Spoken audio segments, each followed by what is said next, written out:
2x + 9 यसको पनि domain त्यही हुन्छ हेर्नु है यसको पनि डोमेन त्यही हुन्छ किनकि हेर्नु है x को भ्यालु यता पनि -∞ देखि +∞ सम्मै हुन सक्छ है किनकि यो पनि लाइक चाहिँ बुझ्नुहुन्छ लाइकवाइज 3 नम्बरमा यो हाम्रो अहिलेसम्म नर्मल क्वाड्रेटिक अनि लिनियर भनौँ है अब लिनियर हेरौँ लिनियर माथिको जे भएन हैन अरू वाला अब के भन्छ फ्र्याक्सनवाला हेरौँ है फ्र्याक्सनको मानौँ हामीले इक्जाम्पल 5/x - 2 लियो है हेर्नु है अब यता अब यो फङ्सनमा हेर्न सक्नुहुन्छ है कि यो फङ्सनलाई हामीले अब यो फङ्सन ट्रु हुनको लागि यो ट्रु हुनको लागि हेर्नु है यो डिभाइड बाई गर्दा केही रियल नम्बर आउनु पर्यो है यसको भ्यालु रियल नम्बरमा आउनु पर्यो रियल नम्बर भनेको अब कसरी भनौँ तपाईँलाई रियल नम्बर भनेको बुझ्नुहुन्न भने चाहिँ एउटा कुनै पनि नम्बर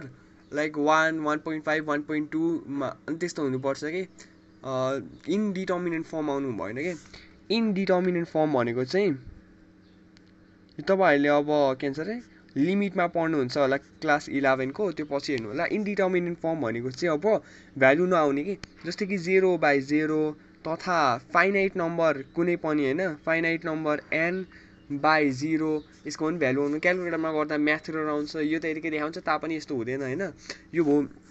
अब यता हेर्नु है यो फङ्सन हामीसँग के छ fx = 5/x - 2 छ है अब यो 5/x - 2 मा तपाईहरुले यो x को भ्यालु 2 भयो भने चाहिँ यो फङ्सन ट्रु हुन्न के इनडिटर्मिनेट फर्ममा आउँछ फाइनाइट/0 त्यो हुँदै हुन्न त्यो म्याथ एरर आउँछ रोक्नु है क्यालकुलेटरमा देखाउँछु जस्तै हेर्नु है 5/2 गरे भने सरी 5/0 गरे भने म्याथ एरर आउँछ के त्यो हाम्रो त्यो भयो एउटा कुरा अनि त्यो म्याथ एरर आउनु भएन त्यही भएर हेर्नु है सबसे पहिला x -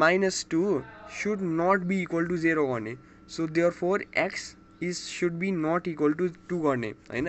यसरी देखाउने हो कि नाइ चाहिँ थाहा भएन बट मैले चाहिँ यसरी सिकेँ हैन अब हामीले त्यो एउटा लाइन रियल नम्बर लाइन तानौँ है यता हाम्रो 2 भयो बिचमा 2 चाहिँ हुनु भएन त्यही भएर अब यस्तो गर्ने एउटा ओपन सर्कल बनाइदिनु के ब्र्याकेट नि दुईवटा टाइपको हुन्छ के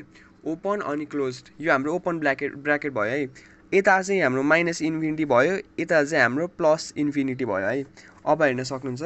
एउटामा चाहिँ -∞, 2 भयो डोमेन हैन